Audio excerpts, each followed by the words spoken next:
Recording सारे मिल गए ना पीछे वाली? Yes sir, yes sir. तो जो लीनियर प्लास्टिक होगा वो ऐसे लीनियर फॉर्म में ऐसे एक दूसरे से बगल साइड बाई साइड जुड़ता हुआ चला जाएगा और वो लीनियरली जुड़ा हुआ होगा, और ए जो होंगे ये सारे के सारे लीनियर फॉर्म में ऐसे जुड़े हुए होंगे। तो ये होते हैं लीनियर प्लास्टिक। लीनियर प्लास्टिक में आपको मैंने ये बेल पैक स्ट्रक्चर में होते हैं, और ये एक ही नहीं होते हैं, ऐसे एक के ऊपर एक बैठे होंगे। ठीक है, ये एक के ऊपर एक ऐसे रखे होंगे।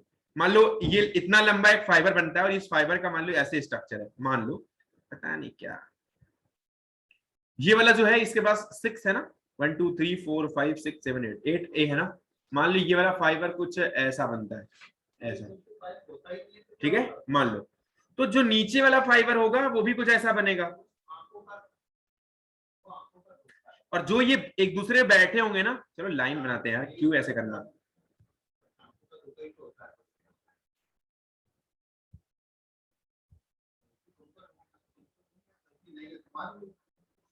चलो मान लो ऊपर वाला जो है वो वाला कुछ ऐसे है और नीचे वाला भी कुछ ऐसे ही है, ये भी एक फाइबर है वो भी फाइबर है। तो दोनों फाइबर एक दूसरे के ऊपर वेल मेंटेन तरीके से ऐसे अटैच रहेंगे और रखे हुए होंगे, कुछ ऐसे रखे हुए होंगे।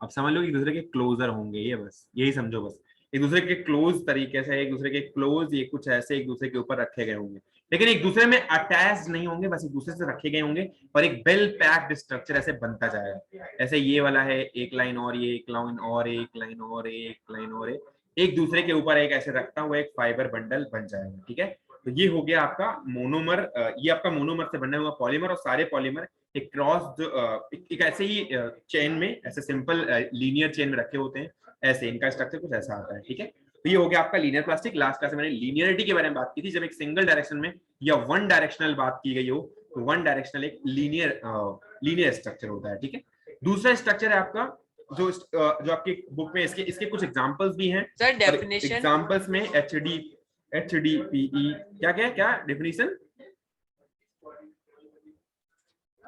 क्या बोलो definition? Yes sir, linear plastic की डेफिनेशन लिखो भैया, फिर यही मॉड्यूल में लिखो, फिर डेफिनेशन लिखो। Yes The monomer units are joined together. Monomer units are joined together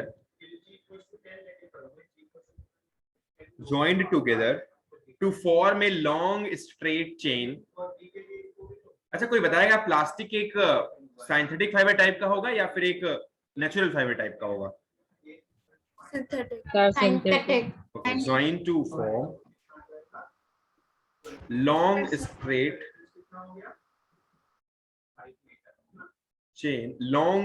chain of polymer molecules.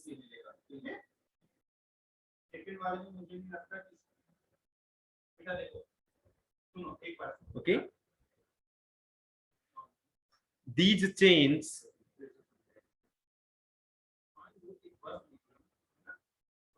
will be one over another, will be over one another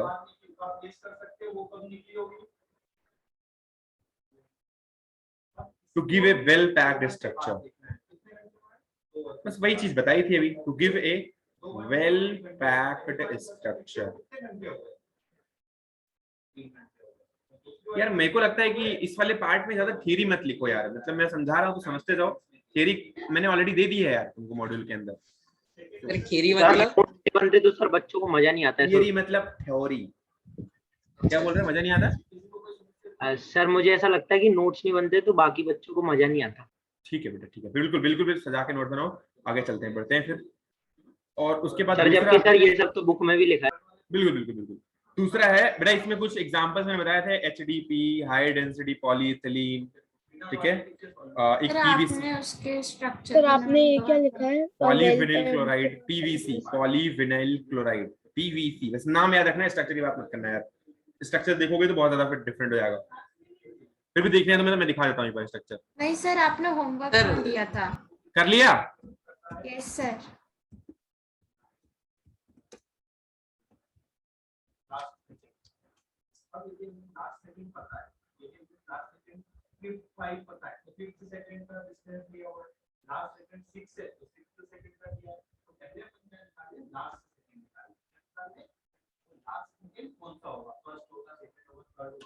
sir आपका नाम क्या है? जयदीप सिंह सिकरवार। सर आपका नाम तो रमन शुक्ला है ना? राघवेश शुक्ला तो physics। सर सर आपका नाम रमन शुक्ला है? अथम महंत। सर आपके सर, YouTube आपका चैनल का नाम- नाम कॉम्पिटिटिव केमिस्ट्री वल्ला है ना? हाँ जी।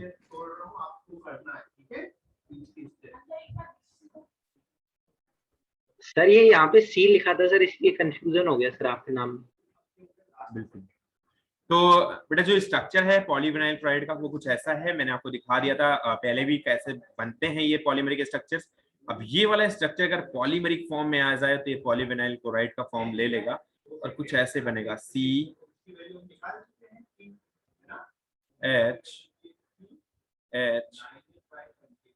CH Cl to whole end। Sir ये बनाना भी है ना? हाँ, अगर इसको बनाना चाहो तो ये होल एंड का मतलब क्या होता है सबको शायद पता ही होगा। अब तक तो शायद पॉलीमर बनाना आ ही गया होगा। CH और Yes, sir. CH ये Cl, इसका मतलब होता है फिर से एक यूनिट ऐसे ये पूरी यूनिट रिपीट होगी। यहाँ पर H, यहाँ पर H, फिर CH Cl, फिर से एक रिपीट यूनिट होगी यहाँ पर CH H, फिर Yes, sir, आ CH गया ये। Cl, ठीक है। और यहाँ पर ऐसे फिर से L लगा दोगे, मतलब ये चलता जाएगा। ये पॉलीविनाइल, ये पूरा एक लीनियर चेन है। आप देखो तो एक लेंथ में है बस, केवल आप यहाँ से देखो, यहाँ से कार्बन स्टार्ट हुआ है और कार्बन यहाँ पे जाकर खत्म हुआ है। अगर आपको कार्बन देखना है तो यहाँ से स्टार्ट हो गया, यहाँ पे एकदम लेंथ वाइज गया है, ना तो कहीं डेविएट हुआ है ना कुछ। कार्बन की चेन पूरी एज इट इज सिंपल तरीके से लीनियर चेन है। तो ये आपकी पॉलीविनाइल क्लोराइड है। दूसरा एग्जांपल लिखना बेटा। The second example is branch chain plastic.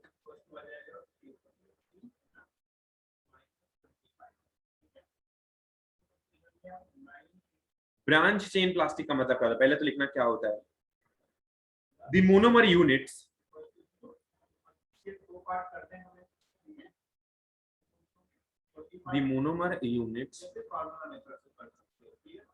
not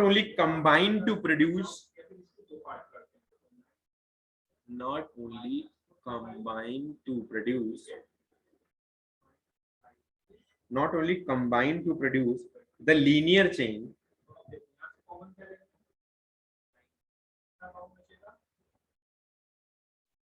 but also form branches of different length,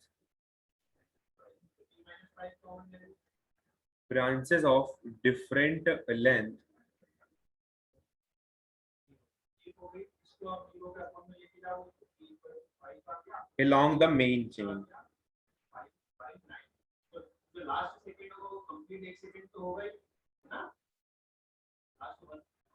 Along the main chain.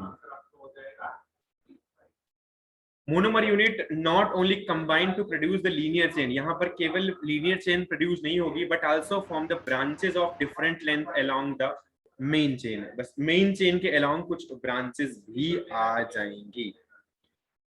जैसे मान लो कि इसी कार्बन चेन में अगर जैसे सी सी सी सी सी सी सी सी सी सी सी अगर ऐसे लगा हुआ होता और यहाँ पर कुछ कार्बन ऐसे लग जाते, कुछ कार्बन ऐसे ऐसे लग जाते, कुछ कार्बन ऐसे लग जाते, एक एक ब्रांच हो जाती, एक ब्रांच हो जाती, एक मान लो एक आध कहीं 2 ब्रांच है, कहीं 3 ब्रांच है।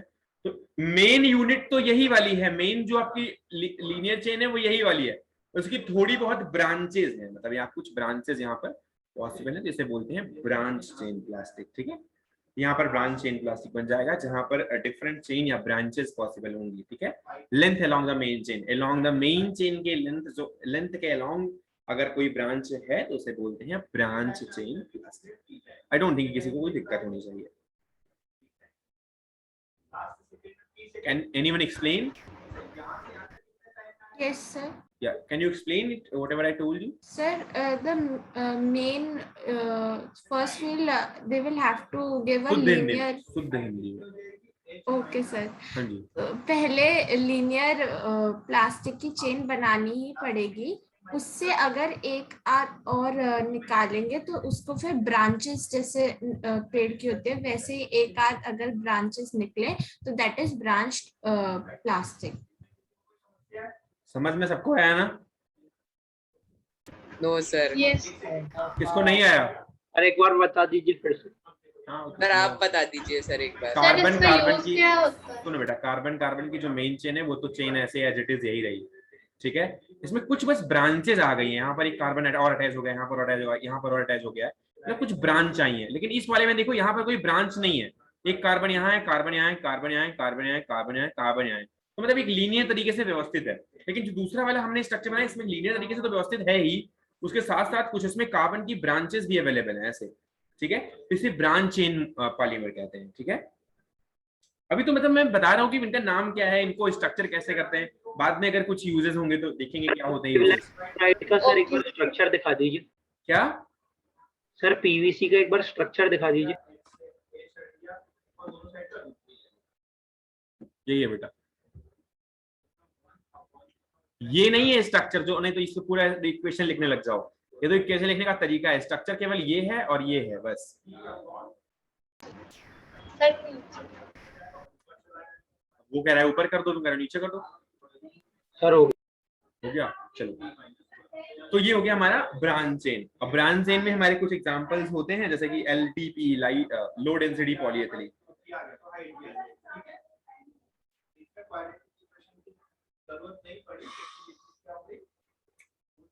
सर आपने क्या लिखा है ये एग्जांपल? एक बात बताओ, आपने आपसे मैं एक बात पूछना चाहता हूँ। एक लाइन है, Yes, sir. मान लो एक लाइन है कुछ ऐसी, ऐसे 5 लाइनें अगर एक दूसरे में सटा के रखी गई है, मान लो, ध्यान से देखना इस बात को, एकदम सही समझना। 5 लाइनें अगर एक दूसरे में Okay, sir. एकदम इकट्ठा करके रखी गई है, ठीक है, एक बंडल बनाया गया है। पर थोड़ी दूर पे एक किसी और आपके फ्रेंड ने भी लाइन बनाई है, लेकिन उसके पास जो डंडी है, लाइन है, उसमें थोड़ा थोड़ा सा ऐसे कुछ नुकीली सी निकली हुई है, मतलब कील निकली हुई है, मान लो कील निकली हुई है। इसने भी बनाया दूसरा, उसमें भी कुछ कील्स निकली हुई हैं, यहाँ भी इसको सटा के रखा गया, लेकिन कील्स कुछ इसके अंदर कुछ कील्स हैं, कील्स कुछ निकली हुई हैं। फिर तीसरा भी रखा है इसने, इसमें भी कुछ कील्स निकली हुई हैं, बगल बगल ऐसे थोड़ा थोड़ा, मान लो, मतलब कुछ ब्रांचेस में इसकी कील्स हैं। अब बताओ, इसको भी तीनों कलेक्ट करके रखा गया, एकदम एकदम बांध के रखो, और इसको भी, इसमें भी 5 को बांध के रखो, इसमें भी 5 को बांध रखो। मान लो इसमें 4 हुआ ना, 5 कर लो इसको, मतलब टोटल 5 इसमें बांध के रखो। अब क्या कोई मुझे बता सकता है कि किसमें डेंसिटी ज्यादा आएगी? इस वाले में, ए वाले में ज्यादा आएगी या बी वाले में ज्यादा आएगी? कॉमन सेंस से बताना। डेंसिटी मतलब कौन एक दूसरे से चिपक के रहेगा ज्यादा, कौन ज्यादा डेंस होगा। डेंस मतलब इसमें number sir of, A, sir B. Sir B, sir sir B, B वाले जरा एक्सप्लेन करें। Sir A sir A. नहीं, बी वाले जरा एक्सप्लेन करें। हाँ जी बताइए। सर बी वाले इसलिए ज्यादा डेंस होंगे क्योंकि सर इसमें जो लाइक की डेंसिटी ज्यादा होगी in compare to the main stream. फिर जो ए वाला है उसमें सिर्फ सिंगल लाइंस है, और जो बी वाला है उसमें लाइनों के साथ में एक वो आपने कील टाइप कुछ बताया है, तो सर उससे मतलब वो ज्यादा पकड़े रहेंगे तेजी से, मतलब ज्यादा अच्छे से पकड़े रहेंगे। और पकड़े रहना is not thing, togetherness is the thing. अगर मेरे पास बुक है कोई, एक बुक में बीच में अगर मैं यहाँ पर कुछ डाल दूं, मान लो इधर हमने 2-4 बिस्किट्स डाल दिए इधर, और फिर बुक रखी, फिर 2-4 बिस्किट्स डाल दिए, फिर बुक रखी। अब जब बुक को ऐसे जब रखेंगे ना, तो उसमें 2-4 बिस्किट होने की वजह से ना बुक एक दूसरे में चिपक के नहीं रहेगी। और मैं अगर बुक की अगर डेंसिटी अभी पूरे बंडल की डेंसिटी नापूंगा ना, तो बंडल की डेंसिटी कम आएगी। लेकिन अगर मैं यही 3 बुक रखते टाइम कोई बिस्किट ना रखूं, और मैं सीधे एक के ऊपर एक बुक अगर रखता जाऊं ऐसे, मान लो, तो क्या ये ज्यादा चिपक के नहीं रहेगा एक दूसरे से? क्या ये एक दूसरे से ज्यादा डेंस में नहीं रहेगा? यस सर सर, सर रहेगा सर। तो वही तो बोल रहा हूँ, अगर उसके अंदर तुमने कील डाल दी तो भैया कील की वजह से तो वो रोकेगा ना सामने वाले को। मान लो कील से सर कील टकरा स्पेस गई, ज्यादा लेगा, कील से स्पेस कील ज्यादा मान लो लेगा। टकरा गई तो स्पेस ज्यादा लेगा ना। वही चीज ब्रांच चेन और सिंपल चेन लॉन्ग चेन में भी है। लॉन्ग चेन तो एज इट इज हमारी डंडी की तरह से है, जो ये वाली है ना, ये लॉन्ग चेन है और ये ब्रांच चेन है। ब्रांच चेन मतलब थोड़ी थोड़ी सी कार्बन हर जगह निकली हुई है, कोई भी जिसकी चेन बना रहे हो वो थोड़ा थोड़ा सा निकला हुआ है, और ये वाला सिंपली एज इट इज एकदम से प्लेन है। तो इसकी डेंसिटी ज्यादा होगी या इसकी डेंसिटी ज्यादा होगी? तो मैं आपसे पूछूं कि ब्रांच, तो मैं आपसे पूछूं कि ब्रांच चेन की डेंसिटी ज्यादा होती है या फिर सिंपल चेन की या लीनियर चेन की? लीनियर चेन से बनने वाले जो बंडल होते हैं उनकी डेंसिटी ज्यादा होती है, क्योंकि भैया उसमें कोई कील वील नहीं होती है, ठीक है। लेकिन ब्रांच चेन वाले में कार्बन निकल सकता है, वो सामने वाले को थोड़ा सा रोक सकता है अपने पास आने से, राइट? और मतलब सर ए वाले में ज्यादा डेंसिटी। अब मतलब तुम क्या पूछ रहे हो अभी? इतनी देर मतलब तुम पूछ रहे हो, तुम यार छोड़ दो याद आते हैं यार प्लीज, किसी दिन क्लास से बाहर कर दूंगा मैं। क्या यार अब इतनी समझाया, तुम मतलब बताने आए हो हमको। कोई बात नहीं, ठीक है, होता है। सर आपने ये जो डेंसिटी वाला एक्सप्लेन करा है सर, उसके ऊपर क्या लिखा है आपने? क्रॉस लिंक्स और 3 डायमेंशन। बेटा अभी तो बताने वाला हूँ 3 डायमेंशन नेटवर्क, ये तो मैं उसको समझा रहा था, ये अभी ये नहीं बताया मैंने, तो वो तो 2 मैंने बता दिए, दोनों के बारे में अभी तो सही डिफरेंशिएट अभी नहीं लिखे ना, काट नहीं देना। नहीं नहीं, अब हम सर ये जो काटा है उसके ऊपर भी सर आपने क्या लिखा है? LDPL, low density polyethylene. Low density polyethylene इसीलिए लिखा है, ये एक ऊपर लिखा था HDPE। HDPE का मतलब होता है हाई डेंसिटी पॉलीइथिलीन, यहाँ पर हाई HDPE लिखा था। हाई डेंसिटी पॉलीइथिलीन एक हमारे पास, पॉलीइथिलीन क्या होता है? एक पॉलीमर होता है, और हाई डेंसिटी का मतलब होता है क्योंकि वो लीनियर है इसलिए उसके बाद डेंसिटी ज्यादा है, इसलिए उसको HDPE लिखा गया है। लेकिन डाउनवर्ड वाला क्योंकि वो क्रॉस लिंक्ड है इसलिए उसको LDP यानी कि लो डेंसिटी पॉलीइथिलीन लिखा गया है। मेरी बात समझ में आई या नहीं? ओके सर, आ गई सर। अर्जुन निकरा भैया वीडियो अपने अपने ऑन कर लो यार सभी के सभी। हाँ बेटा कोई दिक्कत है बताओ, मैं एक्सप्लेन करूँ फिर से? No sir. कोई समस्या है तो बता दिया करो यार, कोई दिक्कत नहीं है, अपन फिर से बात कर लेंगे, ठीक है? हाँ जी, कुछ समझ नहीं आया? सर वो कह रहा है कोई समस्या नहीं है। अच्छा, मेरे को कुछ समझ नहीं आया, फिर तो बड़ी दिक्कत हो जाएगी यार, फिर तो अभी तो कुछ बोल नहीं रहा कोई। चलो थर्ड वाला लिखना था क्रॉस लिंक।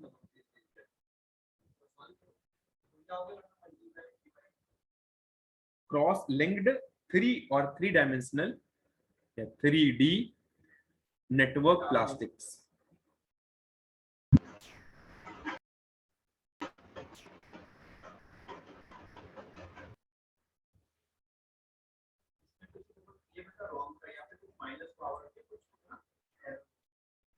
बेटा यही वाला, अगर यही वाला, ये जो हमारे पास लीनियर वाला था, ये वाला ध्यान से देखना, अगर ये वाला एक दूसरे के साथ सटा तो हो भी, या जो हमारे पास बुक थी, बुक के बीच में अगर मैं कहीं ये तो भी है ही, इसके बीच में हर एक बुक के बीच में अगर मैं फेविक्विक डाल दूं, इसके बीच में अगर फेविक्विक डाल दूं, तो क्या ये ज्यादा नहीं चिपकेगा?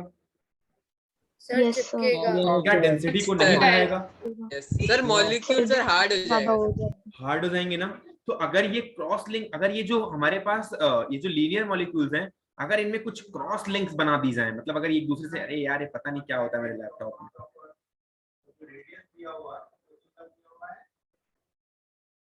क्या हो गया इसको? चलो अब ये जो लिंक बनाई गई है, जो लीनियर चेन है ना, अगर इन चेन्स में अगर आपस में बॉन्ड्स बना दिए जाएं, मान लो इनमें आपस में बॉन्ड्स हो, तो क्या ये डेंसिटी को नहीं बढ़ाएंगी? ये चेन एज इट इज रहे चेन, लेकिन इसमें जैसे कि हमने फेविक्विक डाला था वैसे अगर इसमें बॉन्ड्स बना दिए जाएं, क्योंकि फेविक्विक भी बॉन्ड बनाने का काम करता है, अगर वो उसमें इसके बीच में बॉन्ड बना दिए जाएं, तो क्या ये डेंसिटी को नहीं बढ़ाएंगे? क्या रिजिड नहीं करेंगे? क्या हार्ड नहीं करेंगी? सर करेंगे। सबसे मजबूत प्लास्टिक कौन सा हुआ? क्रॉस लिंक्ड और 3D नेटवर्क। इसमें क्या होता है, पहले देखना क्या होता है। The initially formed linear polymer,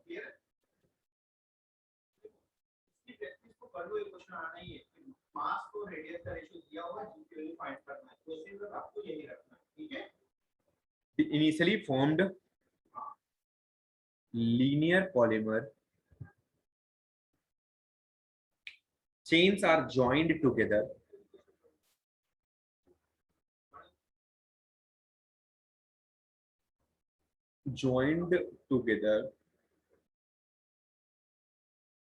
to form a 3-dimensional network structure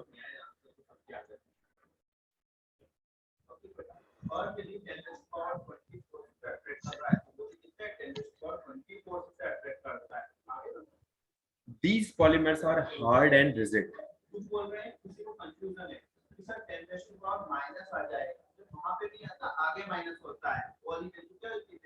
sir आपने नेटवर्क के बाद क्या लिखा है? Network structure. Okay These polymers are hard and rigid. जैसे कि एग्जांपल के लिए लिखना बैकेलाइट।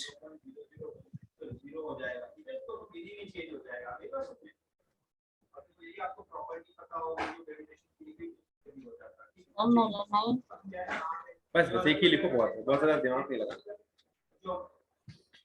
एक बार अपने मॉड्यूल को खोलना और पेज नंबर 34 पे देखना, तो ऊपर तीनों पॉलीमर्स दिखाए गए हैं, linear polymers, branch chain polymers and cross linked polymers. Page number 34 और ऊपर देखना तो आपको दिखाया हुआ मिल जाएगा। Yes sir excuse me sir. Yes sir. जी बताइए भैया। सर लीनियर प्लास्टिक और सर ब्रांच चेन प्लास्टिक का सर एग्जांपल बता दीजिए फिर से। लीनियर प्लास्टिक में और ब्रांच चेन, लीनियर प्लास्टिक में मैंने पीवीसी बताया था, और ब्रांच चेन का हमने अभी बैकेलाइट तुरंत बताया। अच्छा ब्रांच चेन वाले में आपको high density low density polyethylene बताया था मैंने, LDPE। और LDPE और HDPE में डिफरेंस ज्यादा। हाई डेंसिटी पॉलीएथिलीन इसलिए होता है क्योंकि उसके पास लीनियर स्ट्रक्चर होता है और इसके पास ब्रांच स्ट्रक्चर होता है, इसलिए इसके पास लो डेंसिटी। यार बाकी लोग अपना वीडियो क्यों ऑन नहीं करते हो यार? यस गांगुली, क्यों ऑन वीडियो नहीं करते यार तुम? सर आज नेट कम है सर, कल से पक्का कर ये तो हर एक जगह नेटवर्क कमी, हमारे यहाँ भी है नेटवर्क की प्रॉब्लम, लेकिन ऑन करके बैठे हैं ना। चल तो ये हमारे हो गए कुछ प्लास्टिक टाइप। अब हम बात करते हैं आगे हम कुछ और चीजों के बारे में। सबसे पहले बात करते हैं thermo, on the basis of their reaction to heat. Heat के द्वारा कैसे रिएक्ट करते हैं। अभी तो हमने अभी कैसे डिफरेंशिएट किया प्लास्टिक को, बेस्ड ऑन द बॉन्ड या based on the types of chain. हमने जब पहले बात की थी हमने बोला था on the basis of structure, उनके पास बॉन्ड्स कैसे हैं या स्ट्रक्चर कैसा है, उसके बेसिस पे हमने 3 टाइप से प्लास्टिक को डिवाइड किया। पहला कौन सा? लीनियर प्लास्टिक, दूसरा हमारा ब्लॉन्ड चेन प्लास्टिक, और तीसरा हमारा 3D या 3 डायमेंशनल जो अटैच्ड वाला है, क्रॉस लिंक और 3 डायमेंशनल अटैच्ड। ठीक है, तो हमने 3 टाइप के प्लास्टिक की बात कर ली है। अभी हम टेम्परेचर देकर के, अच्छा कभी कभी देखते हुए प्लास्टिक में कोई प्लास्टिक ऐसी होती है बहुत जल्दी पिघल जाती है, कोई प्लास्टिक ऐसी होती है उसको टेम्परेचर दो तो बस ऐसे सुलगती रहती है, उसमें धुआं निकलता है, पिघलती नहीं इजली। जैसे मान लो वो जो अच्छे वाले बिस्किट्स आते हैं बेकरी वाले, उसके अंदर जो ऊपर बड़ा मोटा वाला डिब्बा होता है, उसको आप देखो कभी पिघलाओ तो इतनी जल्दी नहीं पिघलती, लेकिन प्लास्टिक में पॉलीथीन डालो तो कितनी जल्दी पिघल जाता है, राइट? तो डिब्बे वाले जो प्लास्टिक होते हैं वो इजीली नहीं पिघलते हैं, लेकिन ये वाले पिघल जाते हैं। तो प्लास्टिक्स में भी वैरायटीज होती हैं, तो उसको हम टेम्परेचर से डिपेंड, टेम्परेचर के वेरिएशन के साथ हम डिफाइन कर सकते हैं कि कौन ज्यादा टेम्परेचर ले रहा है अपने पिघलने के लिए। अच्छा जो ज्यादा टेम्परेचर लेगा वो हार्ड होगा या सॉफ्ट होगा? सर हार्ड होगा। सर हार्ड होगा सर। अगर हार्ड होगा तो वो ज्यादा टेम्परेचर लेगा, और अगर वो सॉफ्ट होगा तो कम टेम्परेचर लेगा। आगे बात करने वाले हैं। हर्षवर्धन समझ में आ रहा है कि नहीं? अरे यार आप में से कुछ बच्चे ऐसे हैं यार जो एकाएक से मेरे पास आए और उन्होंने बोला यार कि मेरे को 20% केमिस्ट्री समझ में आई, बहुत अजीब लगा यार मुझे। तो यार प्लीज यार अगर नहीं समझ तो हाँ यार प्लीज यार बताते चलना यार, हर क्लास के बाद बताना कि हमें ये चाहिए वो चाहिए। सर हाँ जी बताइए। सर कोई 2D प्लास्टिक होती है, 2 डायमेंशनल प्लास्टिक। बेटा जो 3D नहीं होती है वो 2D ही होती है। मैंने 3D वाला बताया, उसके अलावा जो बाकी हैं उसमें लीनियर वगैरह जो होते हैं, जैसे मान लो ब्रांच चेन है तो ब्रांच चेन तो 2D ही हुआ ना। Okay sir. अरे ब्रांच चेन तो 2D ही हुआ, 2 डायमेंशन में उसको दिखाया गया, और 3D में तो हमारा वो लास्ट वाला रहा क्रॉस लिंक वाला। क्रॉस लिंक में अच्छा क्यों 3D है पता है वो? Yes sir. वो एक प्लेन में ही नहीं है, वो इधर भी बॉन्ड बना रहा है, अंदर भी बना रहा है, इधर प्लेन में ऊपर बना रहा है, नीचे बना रहा है, तो चारों तरफ व्यवस्थित है। प्लास्टिक का एक मोटा सा गट्टा ले लोगे ना तो चारों तरफ बॉन्ड बनाता नजर आएगा, इसलिए वो 3D में स्ट्रक्चर में काउंट होता है। लेकिन 2D में कौन सा काउंट होता है? जो एक ही तरफ बॉन्ड बनाता है, ठीक है, या एक या दो तरफ। और जो लीनियर होते हैं वो सिंपल एक लाइन की तरह से बॉन्ड बनाते हैं, एक दूसरे के ऊपर रखते हैं, तो वो ऑब्वियसली 3D की तरह से बिहेव करते हैं। क्योंकि अब जब बाल्टी बनाई, मान लो आपने पीवीसी की बाल्टी बनाई, तो क्या बाल्टी हो नहीं सकती वो 3D में? हो सकती है ना बाल्टी को, अगर बाल्टी को थोड़ा बनाया जाए मोटा सा तो वो 3D में हो सकती है। वो तो डिपेंड करता है, लेकिन हमारा जो प्लास्टिक टाइप है वो 2D 3D है या नहीं है, उस पर हम पहले डिस्कस कर चुके हैं कि अगर वो एक साइड में है, 2 साइड में या 3 साइड में। तो हमारा जो लीनियर है वो 1D है लीनियर प्लास्टिक, जो हमारा 2D है वो हमारा ब्रांच चेन है, और जो क्रॉस लिंक्ड है वो 3D है। ठीक है भैया? चलो यस तो, सर। तो हम जो ये टेम्परेचर के बेसिस पे बात करने वाले हैं उसके बेसिस पे हम बात कर लेते हैं एक बार हार्डनेस के तरीके से कि कैसे प्लास्टिक्स होते हैं। तो अब सेकंड टाइप्स ऑफ क्लासिफिकेशन लिखना, classification on the basis of. Sir आप सर 2 सेकंड के लिए ऊपर कर दो। क्या सर आप 2 सेकंड के लिए थोड़ा ऊपर कर दो।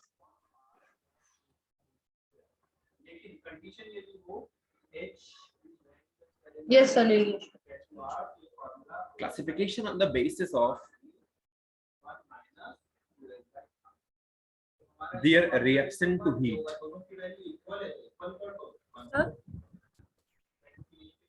their reaction, हाँ बेटा बताओ। सर एक बार और बताइए कि सर वो लास्ट में जो बताए सर वो 3D कैसे है सर? अगर ये प्लास्टिक है, मान लो ये हमारा ये एक बुक थी, मान लो हमारी लीनियर प्लास्टिक थी, ठीक है। अब इस प्लास्टिक पे अगर दूसरी बुक के साथ बॉन्ड बनाने की एबिलिटी है तो ये वाली बॉन्ड बना दिया है इसने, फिर यहाँ पे तीसरे बॉन्ड भी, तो यहाँ पे कैपेबिलिटी। अभी ये तीनों डायमेंशन में आ गई, ये जो मोटा वाला है तीनों डायमेंशन में। दूसरी बात, इधर भी बॉन्ड बना रहा होगा, इधर भी बॉन्ड बना रहा होगा, इधर भी बॉन्ड बना रहा होगा, इधर पीछे की तरफ भी बॉन्ड बना रहा होगा, ऊपर भी बना रहा होगा और नीचे बना रहा होगा। तो चारों तरफ एक क्रॉस लिंक्ड होगा जिसकी वजह से ये 3D स्ट्रक्चर को शो करता है। मान लो मेरे पास एक ही बुक है, तो अब यहाँ पर ये बगल ऐसे दूसरी बुक और आ जाएगी, फिर बगल दूसरी बुक और आ जाएगी, बगल दूसरी बुक और आ जाएगी, तो वो केवल लीनियर बॉन्ड बनाएगी, ठीक है। समझ में आया नहीं? Yes sir. तो on the basis of the heat पहला हमारा जो टाइप है वो है थर्मोप्लास्टिक। तो थर्मोप्लास्टिक पहले हम बात कर लेते हैं।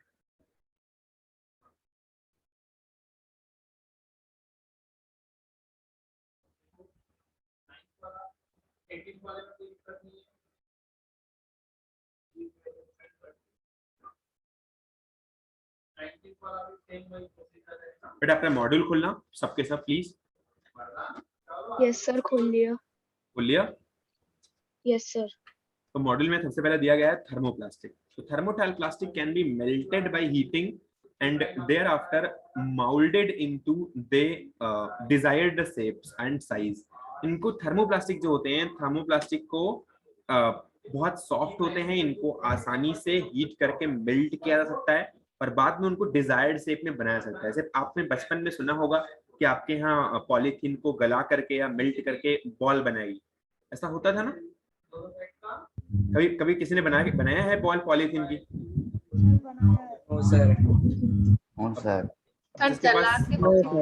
मेरे पास पैसे नहीं थे तो मैंने बनाया, खरीदने के लिए 15 रुपए नहीं थे इसलिए मैंने बनाया है, तो इसलिए मेरे को पता है। अब तुम्हारे पास 15 रुपए होंगे इसलिए तुमने खरीद ली बॉल, तो मैंने बनाया है प्लास्टिक की बॉल्स।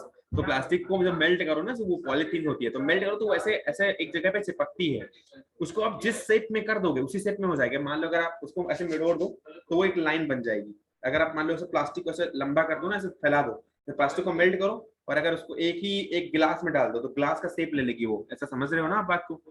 अगर मान लो प्लास्टिक को मेल्ट करो और उसको इस कफ में डाल दो तो पता चला वो कफ जैसा आप निकालोगे ना तो कफ जैसा ऐसे मोटा सा बन जाएगा, ठीक है। अगर मान लो प्लास्टिक को मेल्ट करो और इसमें डाल दो, ओके सर, इसमें डाल दो तो इसके जैसा बन जाएगा। तो जिस डिजायर्ड शेप में हम डालना चाहेंगे उसमें डाल सकते हैं। मेल्ट करने के बाद वो उस टाइप के शेप को ग्रहण कर लेता है या उस टाइप के शेप में वो कन्वर्ट हो जाता है। मेरी बात समझ में आई या नहीं? Yes sir. Yes sir. क्योंकि सूखने के बाद भैया वो टाइट हो जाता है यार। आपने देखा होगा अगर प्लास्टिक को जलाया जब सूखा तो इसमें ऐसे एक दूसरे में ऐसे चिपका हुआ नजर आता है। कभी किसी की साड़ी जल गई हो या फिर कभी कपड़े जल गए हो पॉलिस्टर वगैरह के, या फिर कोई आसपास प्लास्टिक मटेरियल जल गया हो, आपने देखा होगा जलते हुए यार बहुत बार। Yes sir. तो वो क्या करता है ऐसे, यस सर। ठीक है बेटा। बहुत बचपन में वो बंदूक होती थी कट्टे वाली, क्या वो जो टिकिया वो क्या दगाते थे, तो उससे भी निकलते थे। मैं जब कभी कभी निकलता था ना जो भी हमने दगाया हुआ है या जो भी हमारा जला हुआ है, तो कभी कभी प्लास्टिक की बंदूक भी ऐसे जल जाया करती थी। तो उसमें भी ऐसा होता है जो जल के फिर उस डिजायर्ड शेप में आती है। तो ये बहुत बार आप देखते होंगे, इसको बहुत एग्जाम्पल आपको मिलते होंगे नॉर्मल स्टेट में कि जो नॉर्मल पार्टिकल्स होते हैं। तो वैसे सबसे ज्यादा पार्टिकल्स तो यार पॉलीथीन के ही होते हैं ना। पॉलीथीन देखो तो ऐसे चिपकी हुई नजर आएगी, जब जलने के बाद ऐसा लगेगा एकदम एक जगह इकट्ठा हो चुकी है। आप जला के देखना, यस सर। उसको डंडे से जलाया था ऐसे कर देना, मतलब उसको मतलब जैसे मिडोड़ना है या उसको बॉल बनानी है, जैसे करना है वैसे कर लो। तो मैं बचपन में बॉल बनाई है मैंने अपने भाई के साथ मिलके, तो हमको पता है कि वो छोटे छोटे हम बहुत सारे पॉलीथीन्स को इकट्ठा करते थे। सर 25 उसके लिए तो 3-4 पन्नी चाहिए होती है। 3-4 नहीं 25-30 चाहिए थी। अगर इतनी बड़ी बॉल बनाई है ना उसके लिए 25-30 पन्नियां चाहिए होती थी। तो हम वो पन्नी ले आते थे, हम वो पन्नी सर मैं तो बाजार से खरीद लेता हूँ। अब मेरे पास पैसे नहीं थे यार, तो क्या करता, नहीं था। तो मैं क्या करता था, मैं बनाने के लिए वो ऐसे पॉलीथीन लेकर आता था, इधर उधर से इकट्ठा करता था पॉलीथीन, और पॉलीथीन इकट्ठा करके जलाता था। जला करके उसको हम ऐसे, जब वो जला करके उसको गोला करने की कोशिश करते थे, तो फिर उस पे पता क्या, जब थोड़ा सा गोला हो जाता था तो उसके ऊपर पॉलीथीन डालते थे, फिर उसको गोला करते थे, तो उस पे मेल्ट होके उसी पे चिपक जाती थी। फिर थोड़ा थोड़ा करते करते करते करते थोड़ा बड़ा बॉल बन जाता था, फिर उसको और गोला उस पे पॉलीथीन डाल के फिर से उसको मेल्ट करते थे। मेल्ट करते थे, फिर पॉलीथीन मेल्ट होकर उसके ऊपर आ जाती थी। जब ऊपर आ जाती थी फिर से हम उसको ऐसे डंडे से चलाते थे। डंडे से चलाने की वजह से फिर से वो गोला होता था। जैसे गोला होते होते बड़ा सा गोला फाइंड होता था। अब एकदम स्पेयर तो नहीं मिलता था, मतलब पूरा पूरा गोला तो नहीं मिलता था, लेकिन हाँ नियर अबाउट गोला मिल जाता था। सर आपके हाथ चकता नहीं था? सर हाथ में लगती नहीं थी?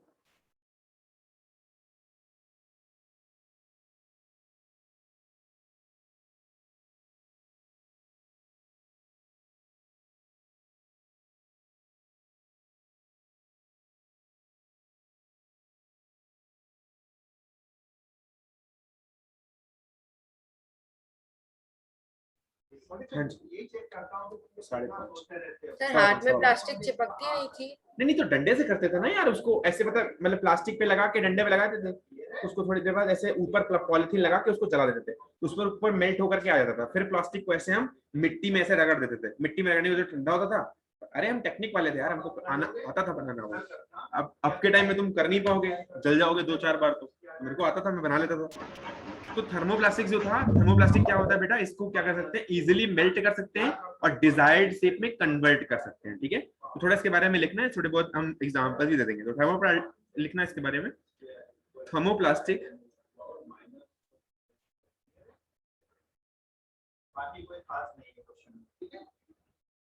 can be melted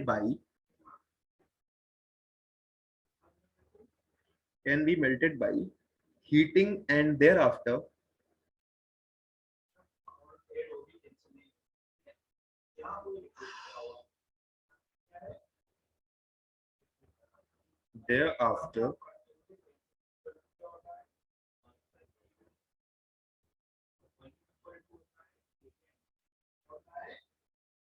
molded into desired shape and thereafter can be converted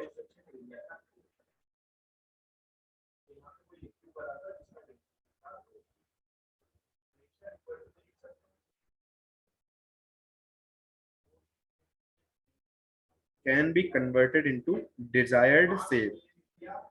ठीक है,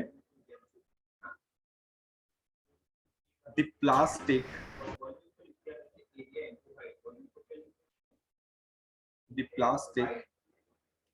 soften on heating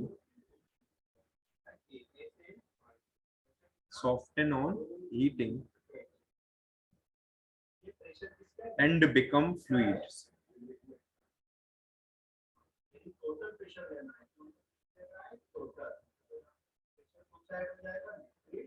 okay, and become fluids, but on cooling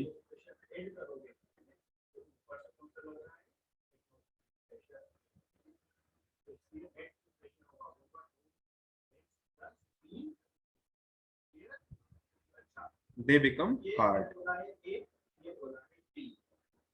these are sir आपने इसके बाद क्या लिखा है, heating and become? Heating and become fluids. Fluid का मतलब होता है बेटा लिक्विड जैसा बन जाना। फ्लूइड तो पता होगा ना सबको? Yes sir. जिसमें बहने का गुण हो या जो बह सके वही होता है फ्लूइड, जो फ्लो कर सके। ठीक है भैया? Yes sir. And they become on cooling they become hard।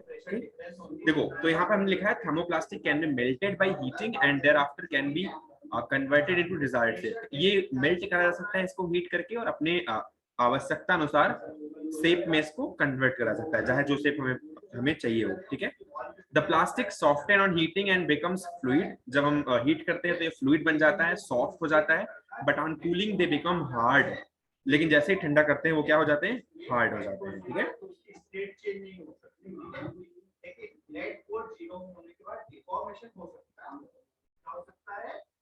समझ में आया बेटा?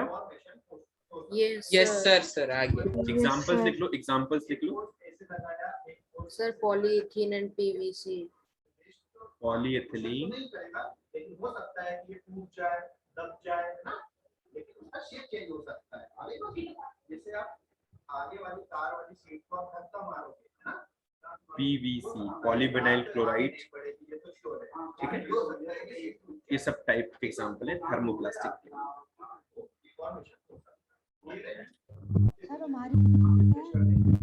क्या? अरे यार तुम डीजे बजा रहे हो क्या? हेलो, मत करो, बंद करो, बंद करो।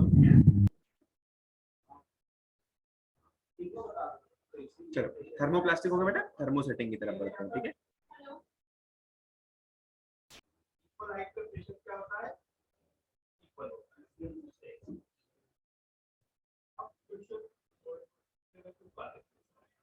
Thermosetting plastic,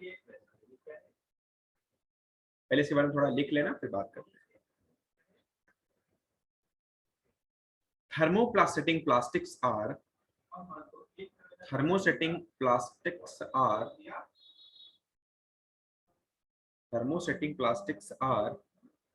harder and stronger than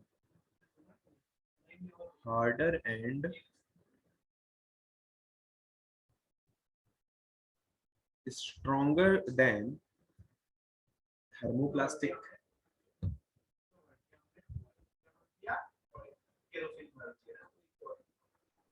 Harder and stronger than thermoplastics and can retain their shapes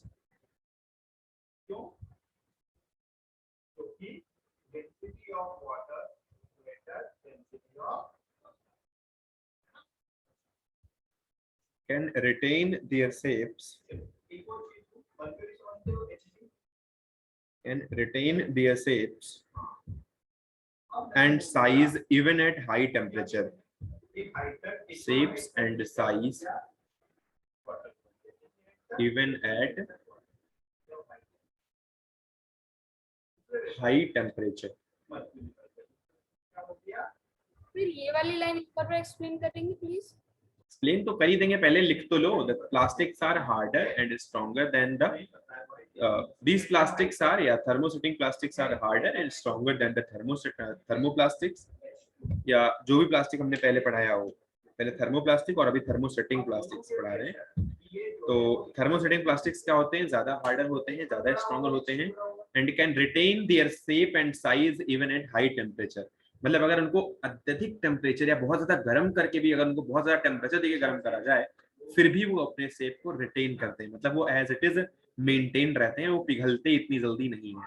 लेकिन हमारा जो थर्मोप्लास्टिक था वो क्या था, टेम्परेचर देते ही पता लगा वो फ्लूइड बन गया, पिघल जाता है। ठीक है। तो यहाँ पर वो अपने शेप को अटेन करते हैं, रिटेन करते हैं, ये इतना इजी नहीं है। तो जिसकी डेंसिटी ज्यादा है उसकी हाइट आगे बढ़ते हैं। कम होनी चाहिए, ठीक है। मर्क्यूरी की डेंसिटी क्या होती है, ज्यादा होती है, सर एग्जांपल क्या होगी, कम। क्लियर है? सर एग्जांपल पहले और भी लिख लो यार, एग्जांपल क्या लिख रहे हो। These plastics या these polymers, ये क्या है, दोनों को सेम हाइट तक कर दिया, किसके बॉटम में ज्यादा प्रेशर होगा, these polymers once set in a given shape, क्योंकि उसकी डेंसिटी ज्यादा है। तो अब हमें once set in a given shape, क्या करना है, इक्वल बनाना है। तो हम क्या करेंगे, इसमें से liquid once set in the given shape on heating, क्या हो जाएगा, दोनों का प्रेशर इक्वल हो जाएगा, तो किसका लेवल ज्यादा आएगा, on heating वाटर का ज्यादा है, ठीक है। cannot be softened or melted. तो बेटा यदि डेंसिटी ज्यादा हो गई cannot be softened or melted, cannot be softened or melted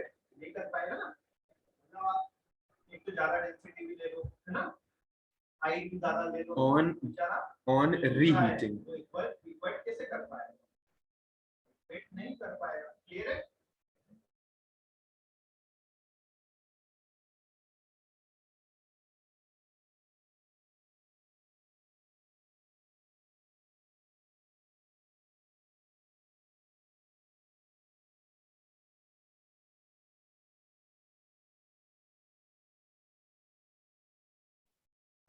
sir आप म्यूट हो। बिल्कुल बिल्कुल बिल्कुल बिल्कुल म्यूट है।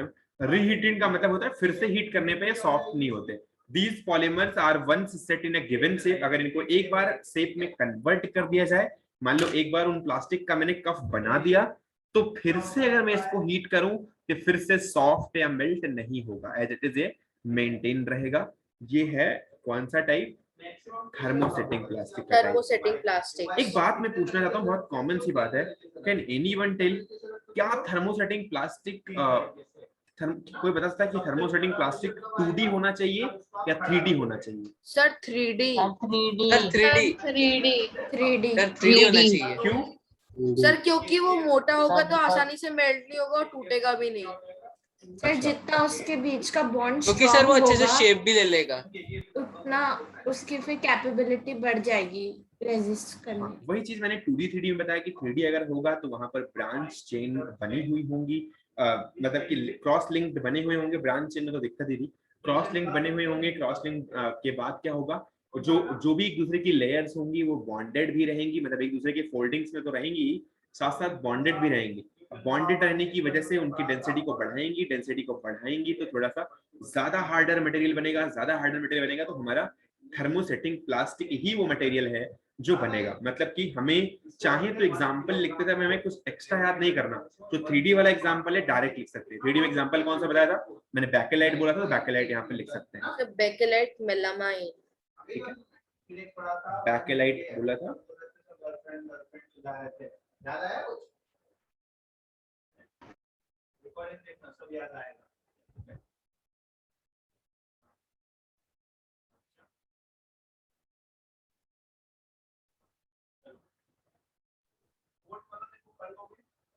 सर आपका फेवरेट सब्जेक्ट केमिस्ट्री में कौन सा था? मैथमेटिक्स। सर केमिस्ट्री में फेवरेट सब्जेक्ट मतलब organic chemistry, inorganic chemistry? Sir topic organic. और सर उसमें चैप्टर कौन सा पसंद था आपको?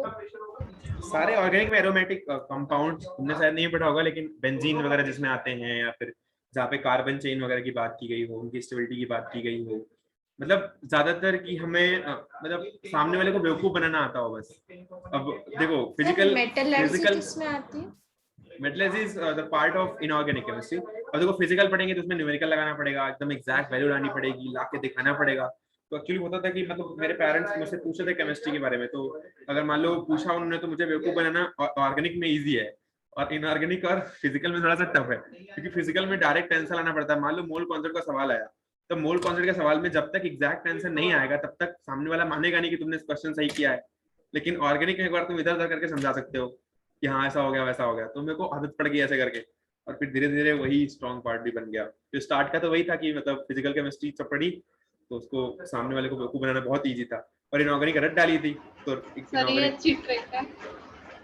फिजिकल केमिस्ट्री में थोड़ा प्रॉब्लम थी कि अब सामने वही भले उसको नहीं आता, लेकिन वो आंसर तो पता ही है ना कि उसको 0.24 मोल अगर आंसर है तो 24 ही आना चाहिए, भले उसको कुछ नहीं आता हो, लेकिन ऑप्शन तो देख ही लेगा ना कि 24 आंसर है इसका, इसके ना नीचे ना ऊपर। ये दिक्कत है थोड़ी सी, बट ऑर्गेनिक आती है अच्छे। अब फिर धीरे धीरे ऑर्गेनिक अच्छी आती है, मतलब तुम लोग पढ़ोगे आगे ऑर्गेनिक अच्छी आती है। ऑर्गेनिक में ज्यादातर अपन को बॉन्ड्स बनाना आना चाहिए ना? बॉन्ड्स आना चाहिए, बहुत चीजें हैं यार, जैसे कि अब बॉन्ड के साथ साथ उसकी प्रॉपर्टीज आनी चाहिए, स्टेबिलिटी आनी चाहिए, उसमें कॉन्सेप्ट्स बहुत सारे हैं। लोन पेयर्स का कॉन्सेप्ट क्या होता है, मतलब जब तक जनरल केमिस्ट्री नहीं आएगी तब तक वहां तक तुम नहीं जा सकते। तो जनरल केमिस्ट्री पहली बात तो आना जरूरी है, उसमें बैलेंसी वगैरह आनी जरूरी है। ये जो तुमको जनरली मैंने बताता हूँ ना क्लास में, यही सब चीजें हैं। जैसे मान लो कार्बन की 4 वैलेंसी मैंने बताई है, 4 बॉन्ड बना सकता है, ऑक्टेट कंप्लीट करना हर किसी की टेंडेंसी होती है, सब चीज तुम्हारी क्लास में मैंने बताया है। तो यही सब चीजें वहां भी करनी होती है कि ऑक्टेट ही कंप्लीट करना होता है, वहां भी तुम्हें बॉन्ड ही बनाना होता है, बॉन्ड को डबल बॉन्ड सिंगल बॉन्ड में कन्वर्ट करना होता सर है। ये बेसिक्स है। बेसिक्स तो मैंने तुम्हें बता ही दिए हैं सब लगभग, एटॉमिक स्ट्रक्चर के बेसिक्स लगभग बता दिए मैंने तुम्हारे इस बैकेलाइट में बीच बीच में मैं Yes, sir. बताता रहा हूँ 3D 2D की बातें। तो ठीक है, हमने अपनी तरफ से किया है, देख लेना क्या आता है तुम्हें। कल के टेस्ट में सिर्फ मोल कॉन्सेप्ट ही आ रहा है बस। कल के टेस्ट की बात कल के टेस्ट में आगे बात करते हैं। तो बैकेलाइट इज अ एग्जांपल, ये बैकेलाइट भी एक 3D का। सर कल कौन सा टेस्ट है?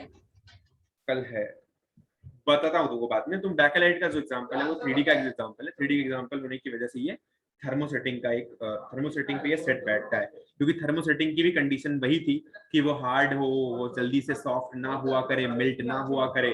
और जो 3D स्ट्रक्चर था उसकी भी कंडीशन वही थी, वो कहता था भैया हमारे अंदर जो स्ट्रक्चर बन जाएगा, एक बार बन जाएगा उसको फिर मेल्ट नहीं होने देंगे, बहुत सॉलिड और बहुत स्टेबल स्ट्रक्चर बनेगा। तो वही चीज कंडीशन यहाँ पर फॉलो होती है। ठीक है, तो हमारा ये तुमने सारी चीजें भी लगभग थर्मोसेटिंग के बारे में पढ़ लिया, एग्जाम्पल भी पढ़ लिए। तो हम बहुत सारी चीजों को यूज करते हैं, अब आगे भी बहुत सी लिखी हुई है। We use plastics and synthetic fibres every day, at these have only been widely used in the past 50 years. So plastics and synthetic fibers are man-made material. This is why they are called the synthetic. Plastics भी और synthetic fiber दोनों ही man-made material होते हैं, इसलिए plastic और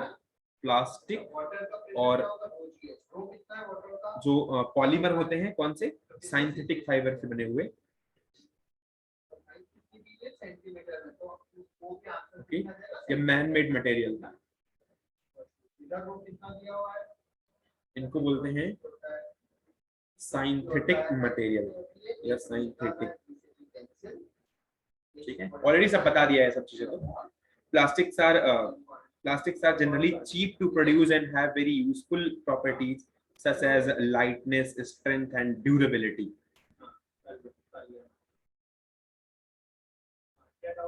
Plastic have, लिख लो पहले एक बार, लिख लो आप।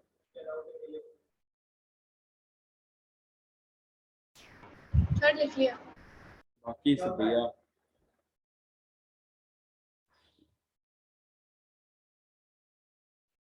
तुम लोग पढ़ रहे हो ना? Yes, sir. Yes sir. Yes, sir. Yes, sir. चलो,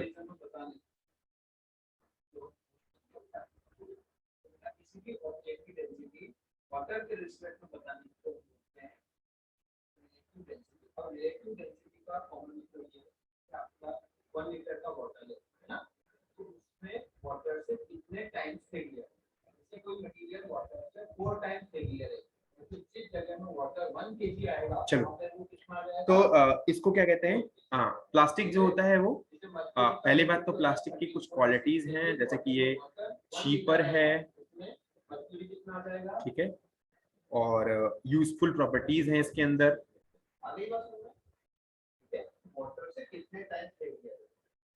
इसके अंदर कुछ क्वालिटी ऐसी हैं जैसे कि ड्यूरेबिलिटी का मतलब होता है बेटा सहनशीलता, मतलब आप प्रेशर डाल रहे हो या फिर आप कुछ भी चीज कर रहे हो तो उसके अंदर सहनशीलता काफी है, तो इसके लिए प्लास्टिक एक यूजफुल मटेरियल है। और उसके अंदर जैसे लाइटनेस भी बहुत ज्यादा, अगर लाइट चीज चाहिए, मतलब अगर मेटल बॉडी वहां पर काम नहीं कर पा रही तो आप प्लास्टिक की बना सकते हो। उसके साथ साथ कॉस्ट भी इजी है, तो आप आराम से ले सकते हो। इसकी स्ट्रेंथ भी ज्यादा होती है, अगर आप स्ट्रेंथ वाइज बनाना चाहते हो। स्ट्रेंथ के लिए बस आपको थोड़ा सा जो मटेरियल होगा वो कौन सा लेना पड़ जाएगा बेटा, थर्मोसेटिंग वाला। अगर आपको स्ट्रेंथ देनी है, अगर आपको हार्डनेस देनी है, तो बस आपको मटेरियल चेंज करना है, आपको मिल जाएगा। और वो मटेरियल होगा कौन सा, थर्मोसेटिंग वाला। थर्मोसेटिंग। Dinesh, yes sir.